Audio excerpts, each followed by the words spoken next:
Le sens de la souffrance chez la petite Thérèse. Le 1er octobre, l'Église fête Sainte Thérèse de l'Enfant Jésus, la plus grande sainte des temps modernes, disait Pape Pie XI. Derrière son visage paisible, qu'en est-il de la souffrance, la sienne et la nôtre?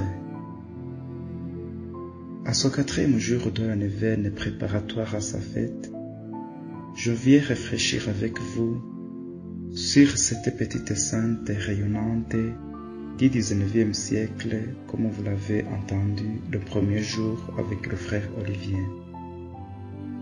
Aujourd'hui, je vous propose de regarder comment elle s'est située devant la souffrance et devant la plus grande des souffrances qu'est la mort, du 29 septembre de 1897 à ses 24 ans.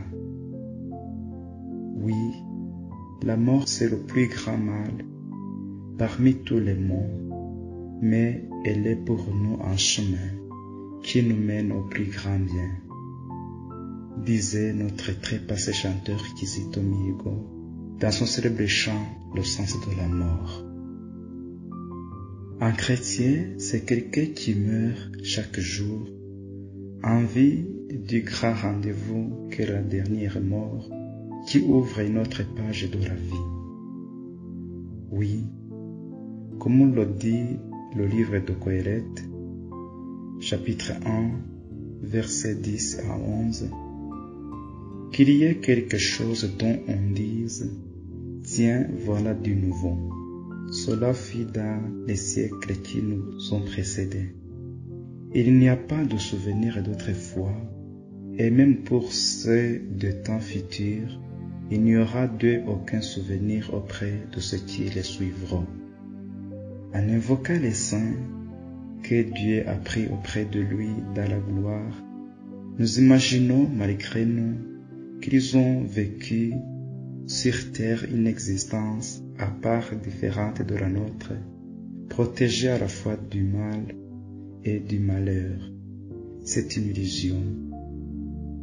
Les souvenirs des saints ont été remplis des mêmes actes que les nôtres, le travail de maison, le service d'une famille ou d'une communauté, les responsabilités, les heures de réflexion, les instants de loisirs, les contradictions, les malentendus, voire même les trahisons. Comme vous le voyez, la souffrance ne leur a été épargnée et ils ont tous connu le dénominateur commun qu'est la mort. Pas plus que nous, ils n'ont aimé souffrir. Et pour eux tous, la mort est restée un passage mystérieux. Même une sainte aussi humaine, aussi souriante que la petite Thérèse, a dû assumer des souffrances qui auraient pu déraciner sa foi, comme nous le verrons demain. La petite a su comment souffrir jour après jour. Rien que pour aujourd'hui, disait-elle. Elle a su, avec la force que Dieu donne, vivre sa mort comme un acte d'amour. Je la cite, « Cela n'encouragerait pas tant les âmes si l'on croyait que je n'ai pas beaucoup souffert. Elle est présente devant notre destin. Notre sœur la mort, disait, c'est François d'Assise. » Si je me permets d'enjamber dans les pas du père Carme Parisien dans sa conférence sur la petite Thérèse, à l'occasion de la fête de la Madre le 15 octobre de l'an dernier, il nous dit que la petite Thérèse n'avait pas de secret. Elle n'était pas bâtie autrement que nous. Elle n'avait face à la mort d'autres ressources que celles de son espérance. Mais elle a su mourir parce qu'elle a su vivre. Vivre tout droit dans la ligne de l'appel qu'elle avait reçu, vivre en s'appuyant sur l'amour de son Dieu. Ne regardons pas la vie de Thérèse de Lisieux, dit-il, comme un objet de vitrine inaccessible pour nous. Regardons surtout ce que Dieu nous offre à tous à travers son exemple. Dans cette veine, nous sommes réunis pour évoquer son passage pascal, pour entendre son message de confiance. Feuilletons donc ensemble l'album de sa vie. Écoutons-la longuement. Comme le disait le Père nommé Ahon, chez la petite, on peut distinguer 3 sortes de souffrances. La souffrance du cœur qui consiste à la souffrance d'un équilibre affectif, à la souffrance psychique, la souffrance du corps qui consiste à la souffrance physique, enfin, l'épreuve de la foi et de l'espérance, ce que Thérèse appelle les souffrances de l'âme. Faut-il se réjouir de souffrir? Faut-il aimer la souffrance? À première vue, cela peut paraître morbide.